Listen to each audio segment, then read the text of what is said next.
This little friend. Not that I particularly want to. This one here. Are you ready to go now? Yeah.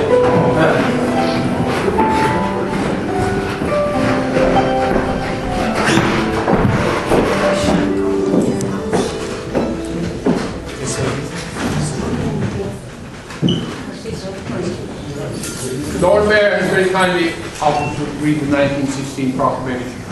He has little candle for the volunteers who gave their lives for us and for Ireland and for the nation. I'll ask you now to read the 1916 proclamation. Will you please be outstanding for the proclamation, please?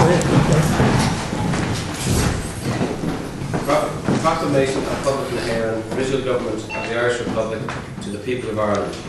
Irish men and Irish women, in the name of God and of the dead generations from which she receives her old tradition of nationhood, Ireland, through us, summons her children to her flag and strikes for her freedom.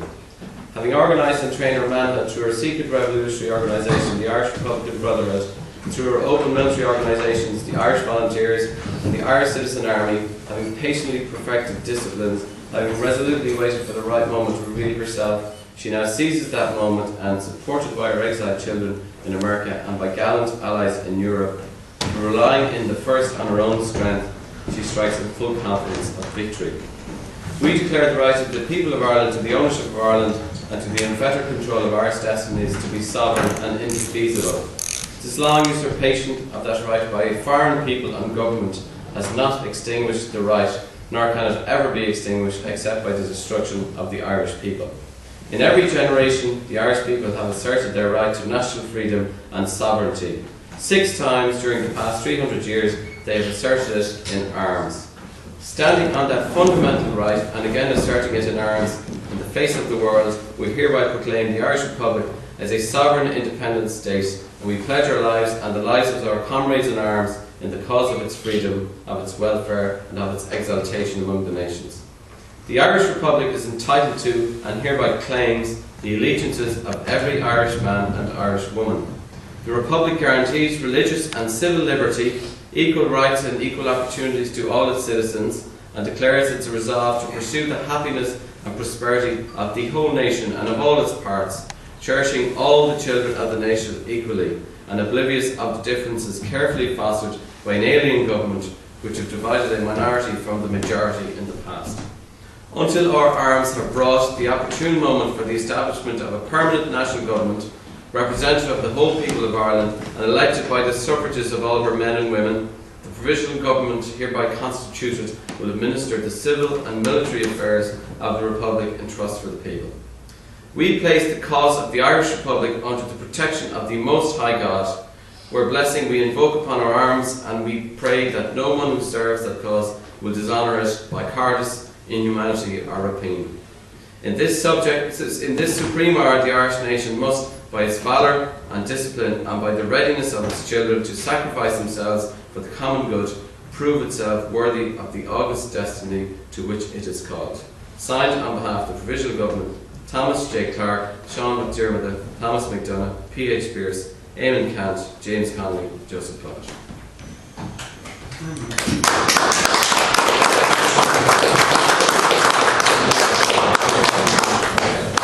The Lord Mayor will read the proclamation of the floor.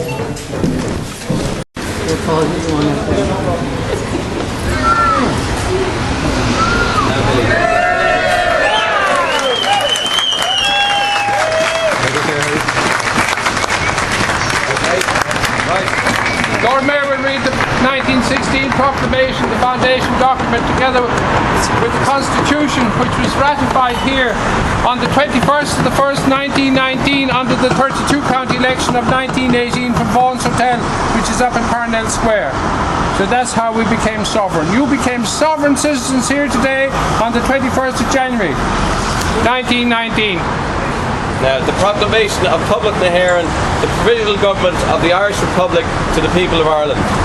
Irish men and Irish women, in the name of God and of the dead generations from which she receives her old tradition of nationhood, Ireland, through us, summons her children to her flag and strikes for her freedom.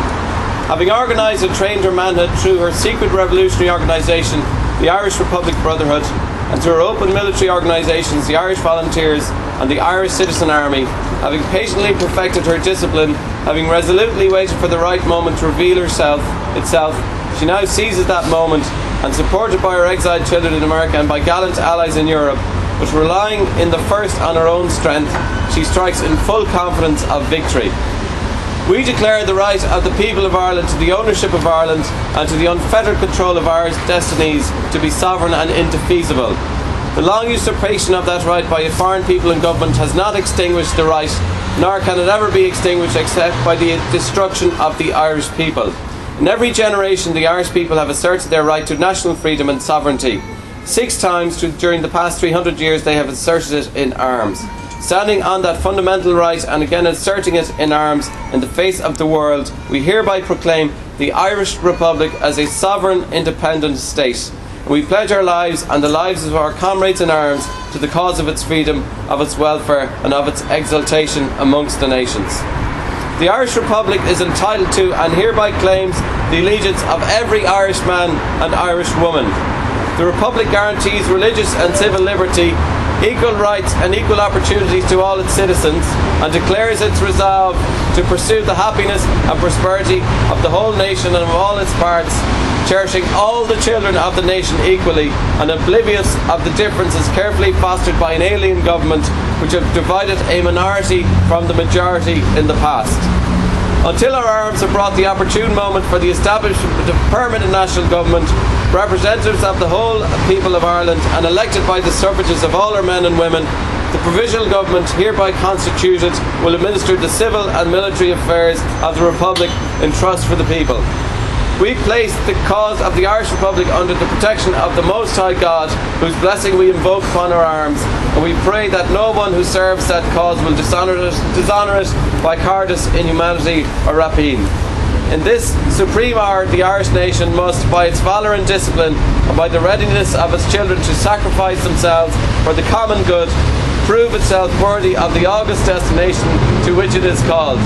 Signed on behalf of the Provisional Government, Thomas J. Clark, Sean McDermott, Thomas McDonough, P.H. Pearce, Eamon Cant, James Connolly and Joseph Plunkett. Excuse me, are you the Lord Mayor? I am. Yes. Did you read that before you denied us entry? Did I what? Did you read that before you denied us That's the entry? arrangement we have with Billy. So. No, did you read that before you denied us entry? We have an arrangement. Did you read that before you denied us entry? What? Yeah, you're welcome. Yeah, thank you. Thank you. Back in as well. Thank you very much. Thank you. Obviously. He didn't even answer the question. This is what they're supposed to stand for. Yes.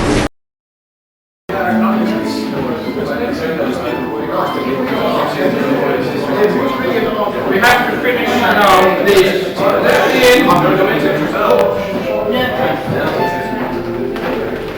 Today is the 94th anniversary of the Sovereign Republic of Ireland, and today is our 94th commemoration of the anniversary of the Sovereign Republic of Ireland, 94th anniversary of Ireland, the 94th anniversary of the Ireland Courts, the 94th anniversary of the War of Independence, and the Dominic 2013. I, William James McGuire, elevated in turn from this centre to the Mansion House Dublin, the Sovereign Seal of Ireland, AD 12 Streets, Psaltery of 2013, Christian symbol and ethos, from the rising sun to the setting sun, from north to south, and from east to west, and from wrong to right, and from evil to good, from pagan to Christian to sovereign, as in the 1916 proclamation.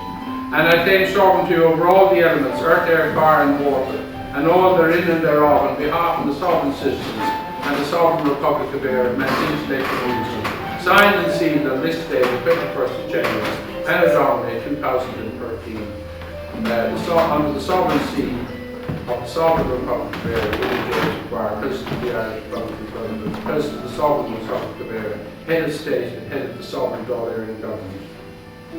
I've got to read this as well, which is, that's all our territory which we claim today. On the 21st of January 1919, when that was covered, all Irish people became sovereign citizens and were no longer subject to the crown of England. 21st of the 1st, 1919, the Sovereign Republic of Ireland, to the 21st of the 1st, 2013.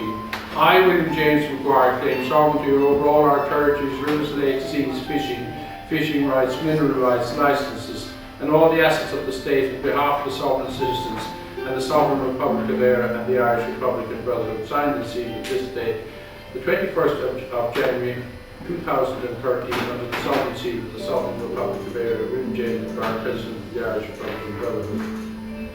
Now I turn the sovereign seal. I turn the heart, has to be turned. From the rising sun, that's the sundial, triangle. Across the arc of the sky, down underneath,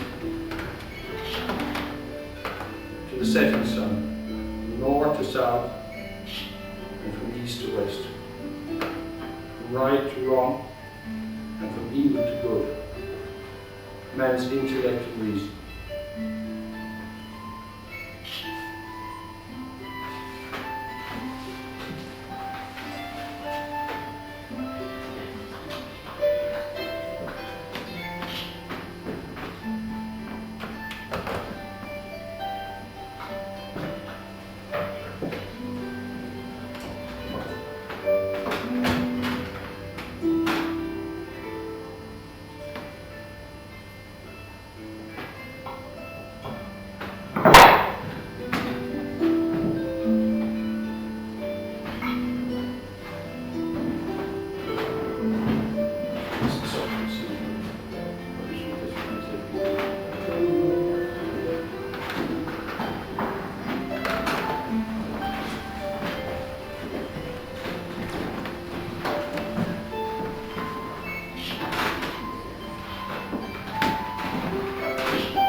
Christian symbol ethos. It is the psaltery of poetry. The heart is the covenant between God and man with all information knowledge for his planet Earth and our civilization.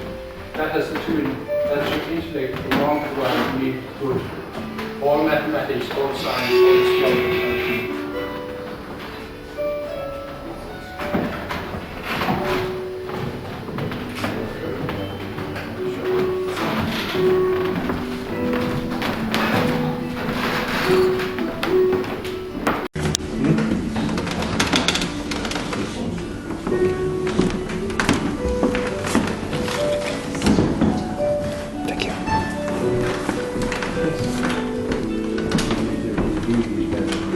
That's on your passport, your title deeds.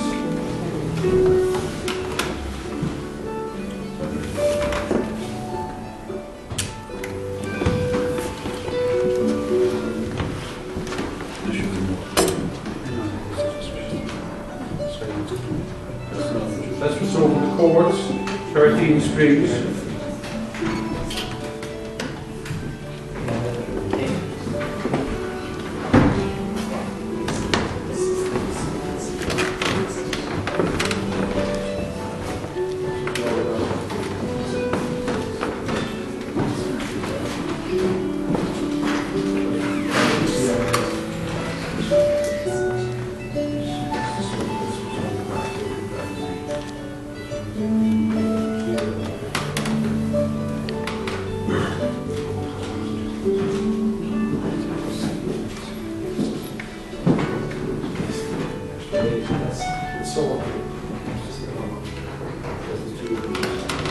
If you put that up to the mirror, you see the heart of the soul.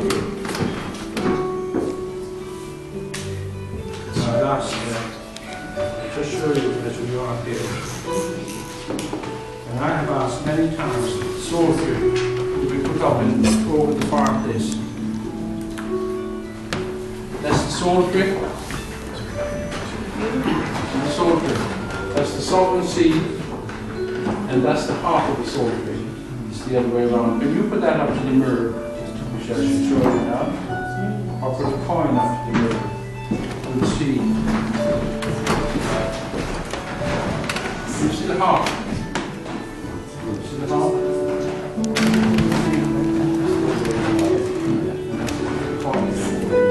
So that's the Sovereign Trinity.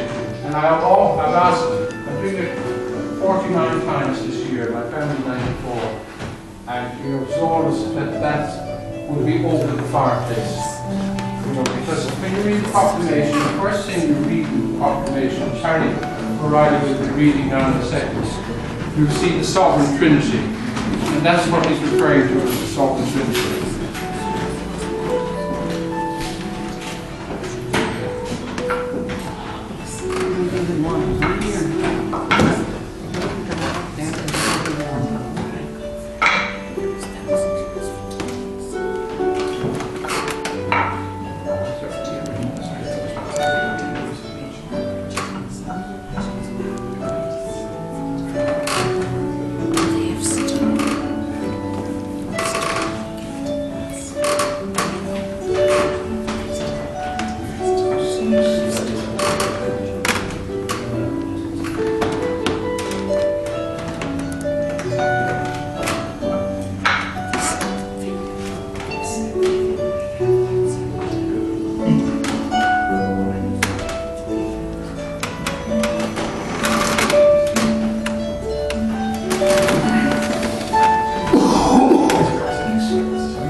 James was told to read the Declaration of Independence.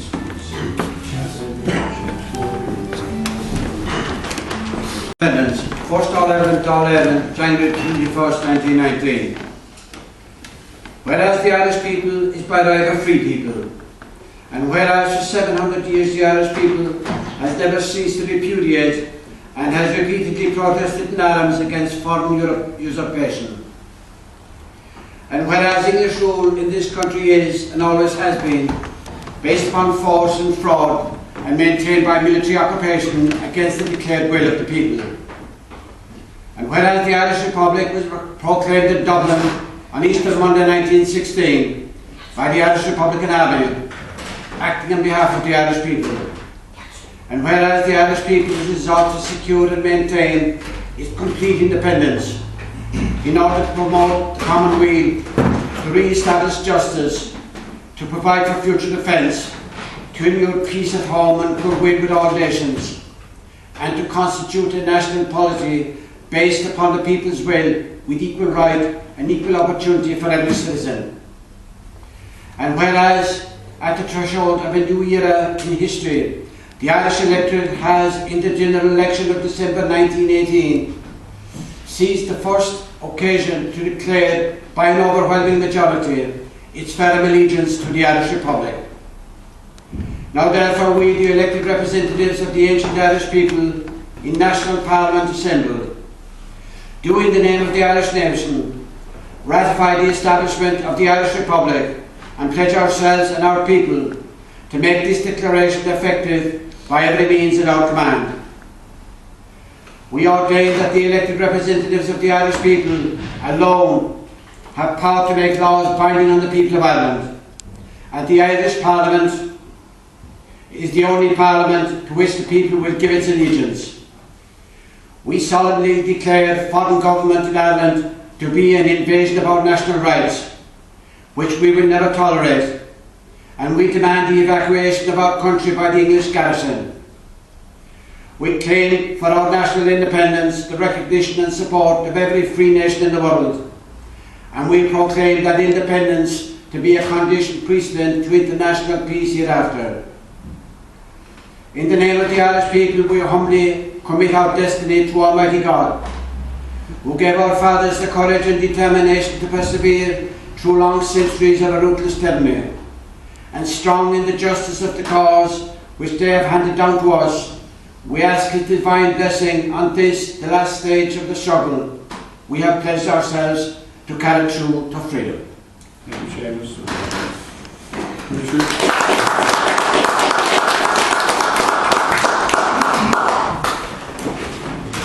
Message to the free nations of the world. To the nations of the world, greetings. The nation of Ireland, having proclaimed her national independence, calls through her elected representatives in Parliament assembled in the Irish capital on January the 21st, 1919, upon every free nation to support the Irish Republic by recognising Ireland's national status and her right to its vindication at the Peace Congress. Nationally, the race, the language, the customs and traditions of Ireland are radically different, distinct from the English. Ireland is one of the most ancient nations in Europe, and she has preserved her national integrity, vigorous and intact.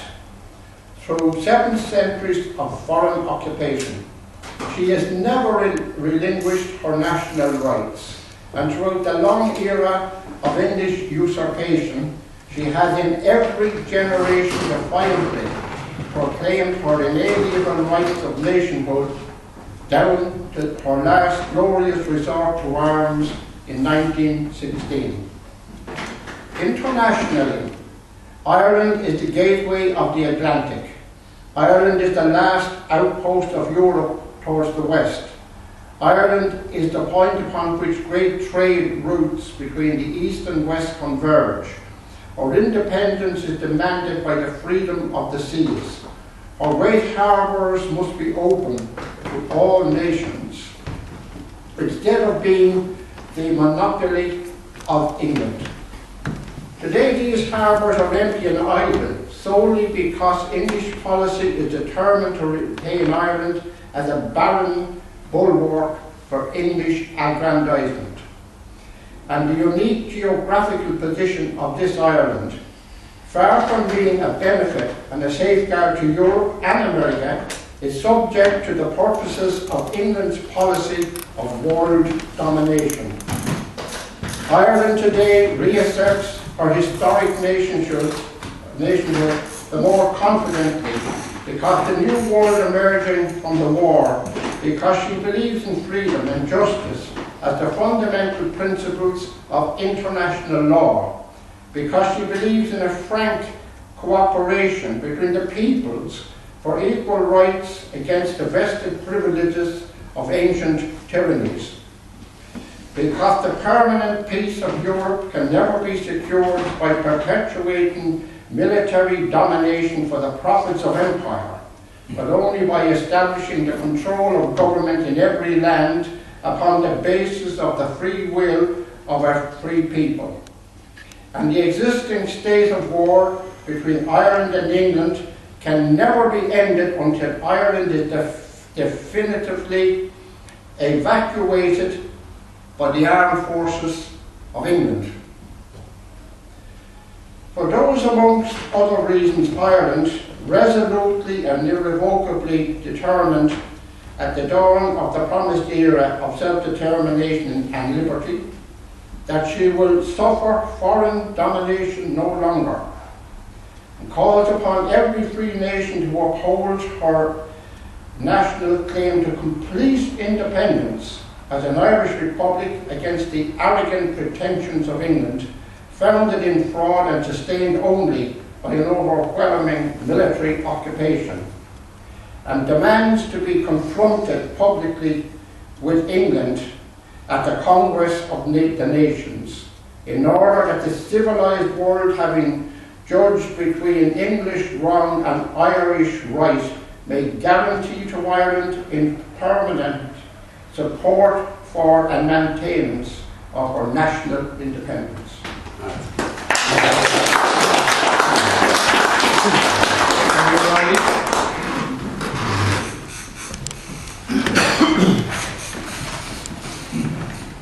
Constitution of the Irish Republic from Vaughan's Hotel. To thee, Most High, Holy Trinity, Father, Son and Holy Ghost, we the people of Ireland dedicate our Constitution and by the guidance of the Holy Spirit that it may be in consonance with thy divine will and contribute to thy greater glory. Amen. This Constitution shall be the Constitution of the Republic of Ireland, proclaimed in arms on Easter Monday, April 24, 1916, and established by the will of the people of Ireland on January the 21st, 1919. Article 1 of that. The sovereignty of the nation is inalienable. It is therefore not within the competence of any generation of the people to surrender that sovereignty, that each generation holds in trust for the nation. The question of surrender of national independence may not be submitted to the electorate. Subject to that fundamental principle, is hereby declared that all authority in Ireland, legislative, executive and judicial, and all powers of government are derived solely under God from the people of Ireland. These powers are inherent in the people alone by virtue of their sovereignty. They must be exercised in accordance with the principles of liberty, equality and justice for all. Any legislation not in accordance with these principles is hereby declared to be null and void. Thank you very much. It's a very important document. It was written for the Rising.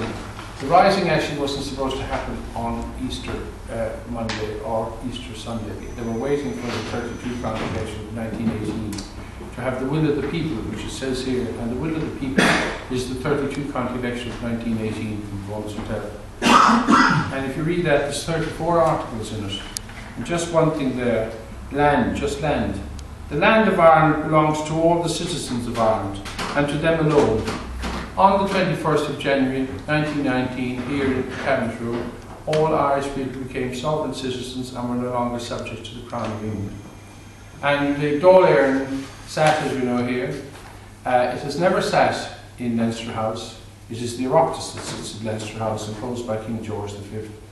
Dáil Éireann appointed the Land Commission judges to divide all the landlords' estates and hand them back to the sovereign citizens, which are you as the rightful owners of the land.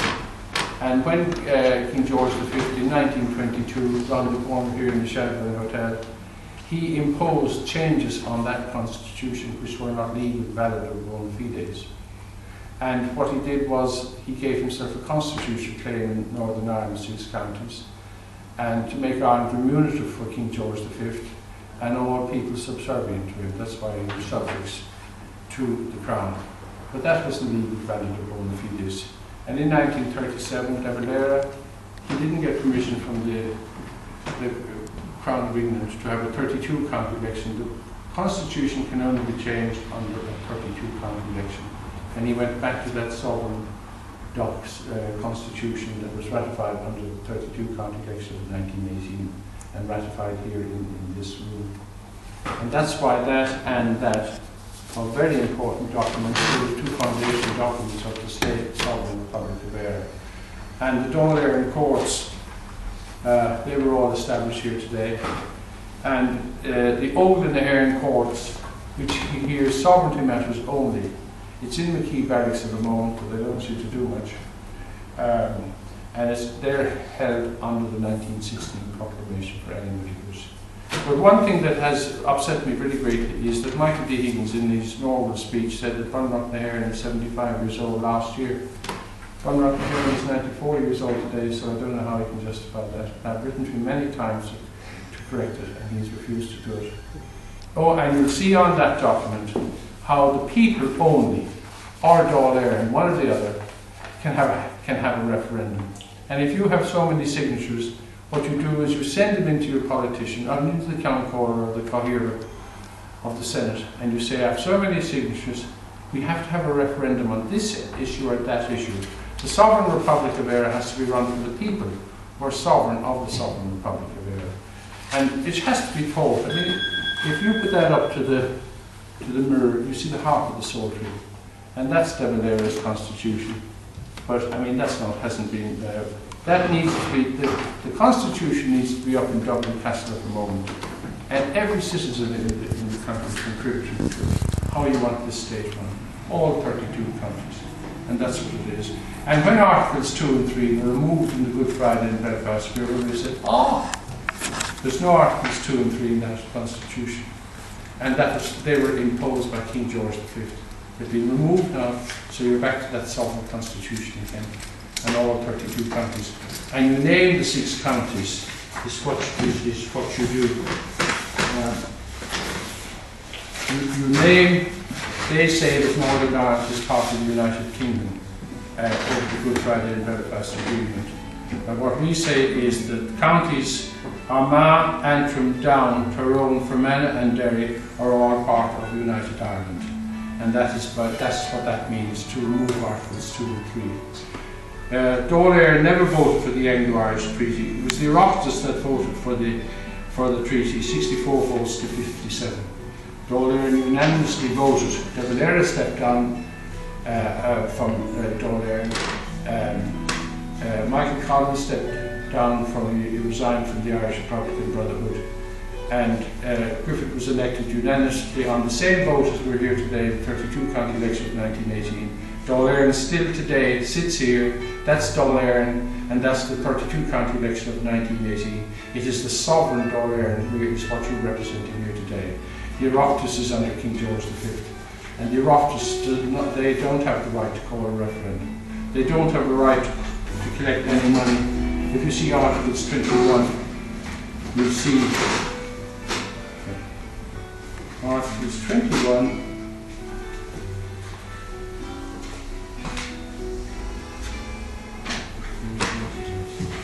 It's just important that you see these.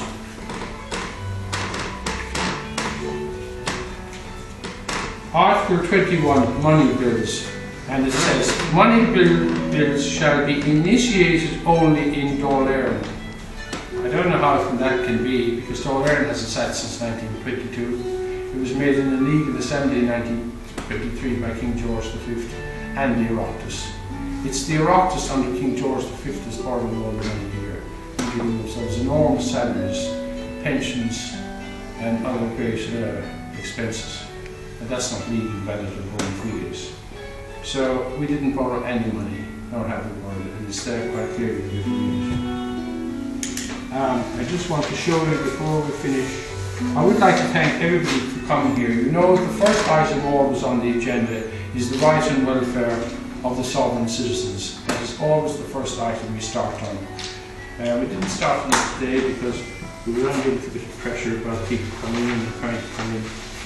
But I would just like to take that document around with me.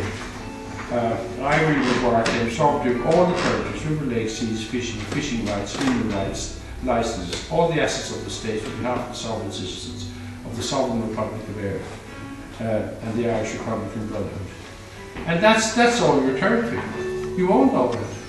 So I'd just like you to see that. That's the official map. You know, that's internationally. That's internationally recognised. So that's all retired tree. And licenses. All licenses are only valid from the 21st of January here today until the 20th of January next year. No matter what license you have, it's only valid at that. And it's important to know that all these people claim that they have licenses to take the oil and they don't want to sell the forestry, they don't. The land of Ireland belongs to the people of Ireland, the citizens. And that's the official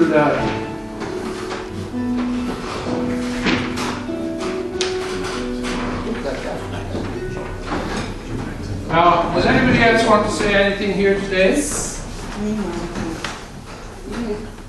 Billy, I would like to know why we're so limited in being allowed to come in here when it is, you know, it is such a tragedy, and it's like as if they want to airbrush us out of society, our history, and I would just like to know why that is. I find it very difficult because the taxpayers are paying for everything that's here, and the history is here, and it should be totally open to the people of Ireland. And I'm very distressed about how we're treated.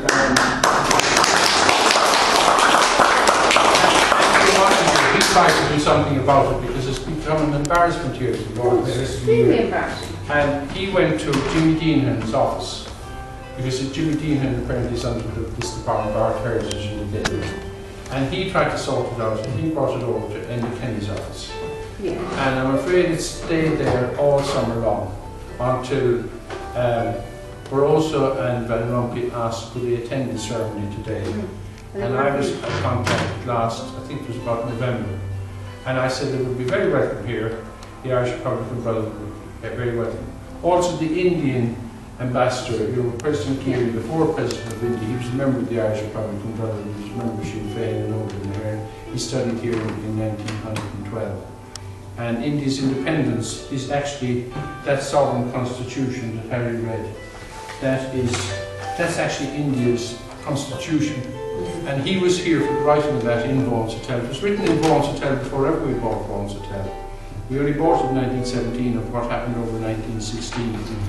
And what happened then was that it stayed there. Then there seemed to be running. I was on to David King, the assistant private secretary to Enda Kenny, and I was on to Eamon Gilmore's office, Carl Hunt, and I was on to Jimmy Dean, his office, and his secretaries in that office. And they were supposed to sort this out today because we were responsible. And we didn't hear anything from them. The papers were all interested in doing a story on it. And because, you know, we have the presidency of the European Parliament, and they wanted to attend. So they're very strict on the protocol on that. And they wanted to attend here. They didn't want to offend anybody or anything. So we said, yeah, you're more than welcome to attend here. And that's actually the up-to-date position. But I do hope this year it will be sorted out. Well, I'll address, seeing as you asked the question, I'll just address your question. So, Thank you. I mean, we facilitated this event within this room. We have a restriction in terms of health and safety on this room, which is 20 people. We cannot. There has been more than 20 If you could just let me finish, yeah, if that's okay.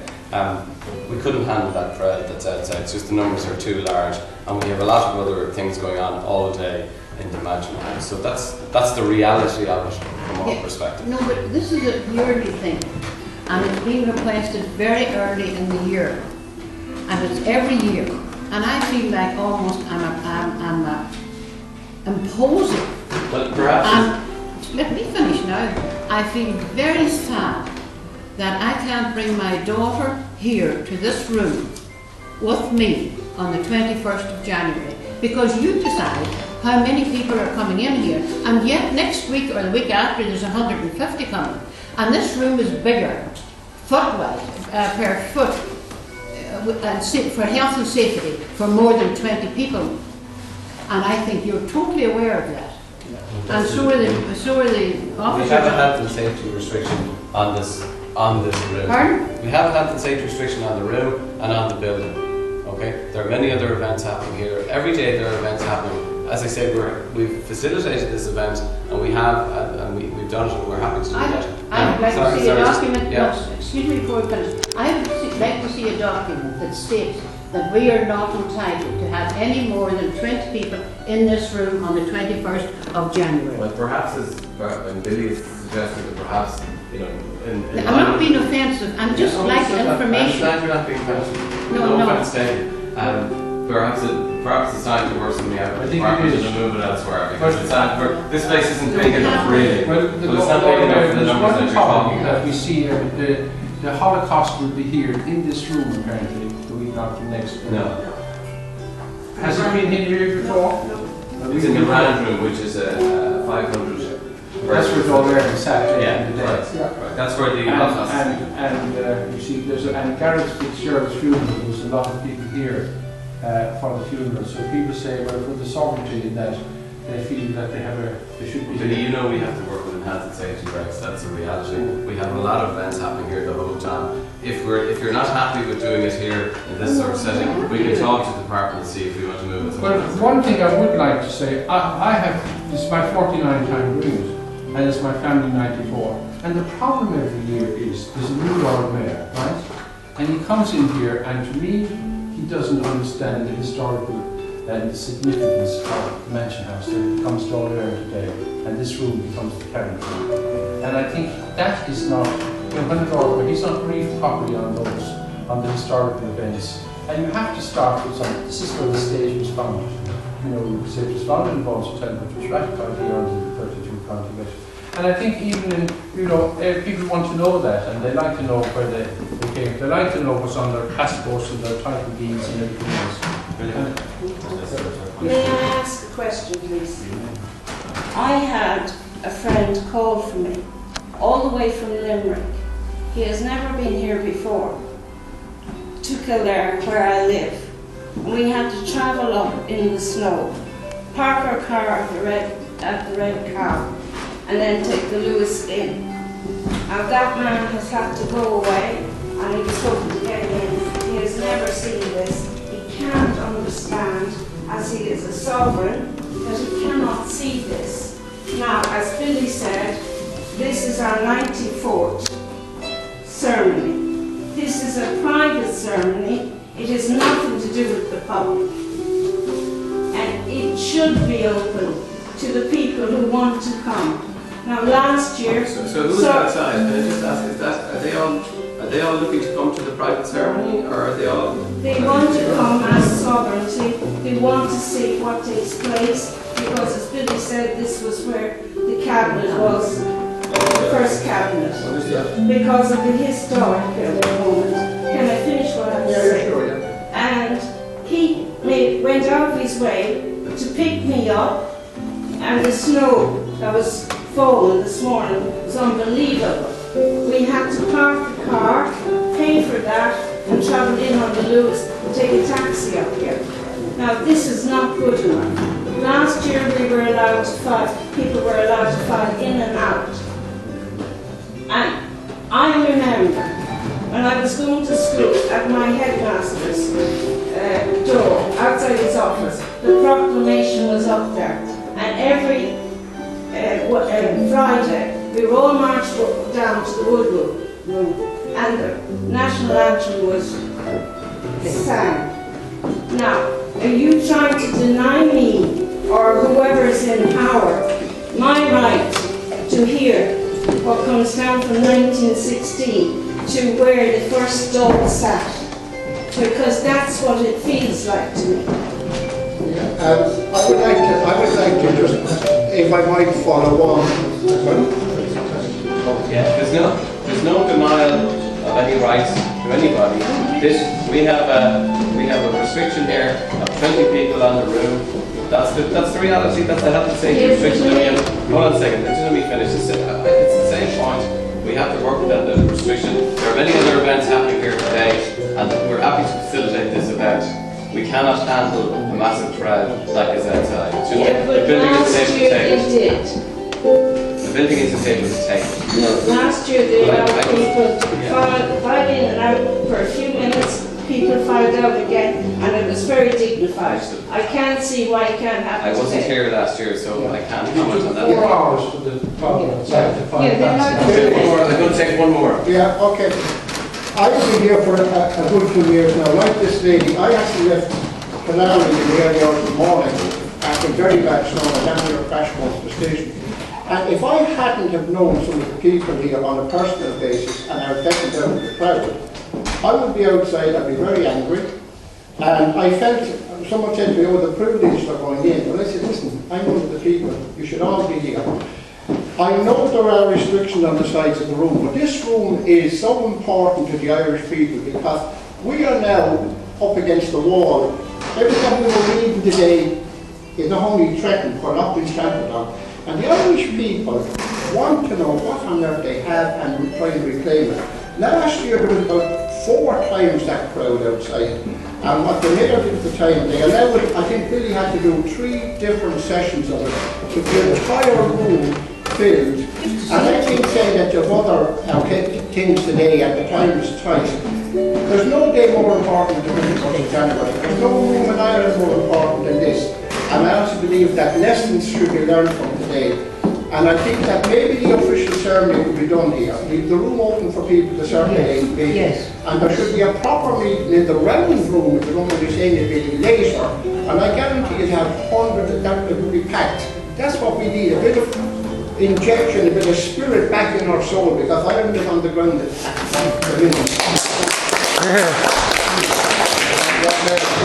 Would you support that proposal? That to be facilitated in that way? Because that's the round room, anybody can make No. arrangements. Well, I'm sorry, I'm just being asked for that facility. Would you support that proposal? Yeah, anybody can make arrangements with the round room to hold their events in the round room. There's no problem with that. No, Anybody I'm not can do saying that. to move from here, I'm saying that the official room here, and then a property with the big crowd here. Well, I think having I don't want to appear offensive, I'm not. No. I know you have an agenda, all of people. But the fact is, if there's a bit of time left, why not allow the people outside to file in around And Like then we did last they were year. here and look at the heart, maybe really put it up again, without another ceremony, and they'd feel, well, on the day they come, people have travelled all over Ireland here. What you're talking about is doing something in the round room after the After this. No, what did you Because we have- was we have a our message. fair suggestion that all the people outside was a conversation for 4 hours. And come in that door, down there, and out that door. I think it all depends on the size. Mayor, what I'm proposing to you now, as an honourable compromise, not another ceremony as such, but just to leave the flag and the thing there, and let the people just come in around, in the room, see it, and walk out. file out. Here today? Yes. No, that's not going to happen. We made arrangements for Into it. the wrong room, so No, there are we- facilities. The round room, you can make arrangements with the round room, but you won't get it now. It takes time to organise. So it's not going to happen today. We made our arrangements for it. And what I'm Well, saying it's is, difficult to say the round room, that is the government are the ones who put decision in the round room, because it's a difference. This is the Irish Republic Yeah, of Dublin, yeah. and this is the state. Well, perhaps it is something we could talk to the department about the round room. Maybe they would be happy to get involved. can I ask one more question? Can you confirm that you received a letter saying that you were not to advertise today? You just had no one about today? So in fact, it's not just that the room is precluded because of insurance coverage, but you're actually officially informed by the government you're not to tell anyone about this event. Well, the Irish Republic of Dublin, Did you receive a letter saying that? So it's things are I don't remember myself because I was passionate. I think I put a camera on the question there. Because when I'm passionate, it sounds angry, but not so passionate. Because we did I suppose it's not, it's not a public thing, it's private.